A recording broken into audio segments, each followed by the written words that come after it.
What defines a modern RPG? Is it sprawling lore-rich worlds like those seen in Elden Ring, or intricate branching narratives akin to that of Baldur's Gate 3? You could point to the knowing humour over Yuga Gotoku's Like a Dragon series, which has certainly left its mark. Still, when contemplating what features characterize an RPG, it's impossible not to ponder the past, particularly when the legacy of a turn-of-the-century RPG lives in the DNA of all these seminal works. Enter Gothic, a 2001 action-adventure game that reimagined what an interactive fantasy experience could be. Instead of a static world, the NPCs in this fantasy setting had jobs and routines and even bodily functions that dictated where they'd be moment to moment. Plus, if your belly started to rumble, you couldn't just tinker with your inventory. Instead, you'd have to head out and hunt your prey before butchering and cooking it on an open flame.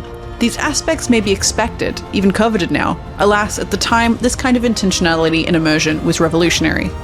It all took place in a magically isolated penal colony called the Valley of Mines, where you played as a total nobody, literally called the Nameless Hero. With just the clothes on your back, your only option was to survive, scrounging for scraps as you unravel the complex factions that call the land home.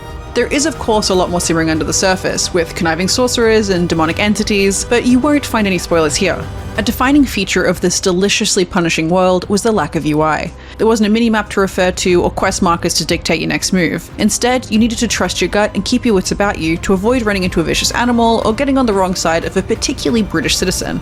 Gothic's setting was so carefully curated, and yet you'd still feel like you're impacting the world at large.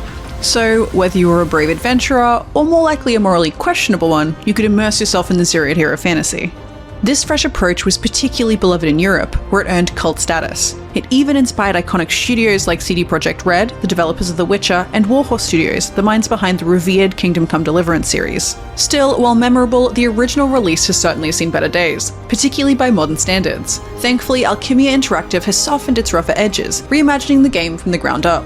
With the core goal of balancing modern player expectations while maintaining the beloved jank of the core material, Gothic 1 Remake aims to serve not only die-hard fans who want to relive the nostalgia, but also first-timers who may not have had the opportunity to understand why it was so beloved in the first place. By sticking with the down-to-earth writing, awkward English translations and all, Alchimia Interactive's rendition of Gothic doesn't replace its legendary architecture, but refines it, reviving core features without losing the humour and magic of the original. It's 2026 and Gothic's quiet legacy is finally getting the recognition it deserves, with its brutal but moorish gameplay, reactive open world, and uncanny characters finally finding a place in the limelight.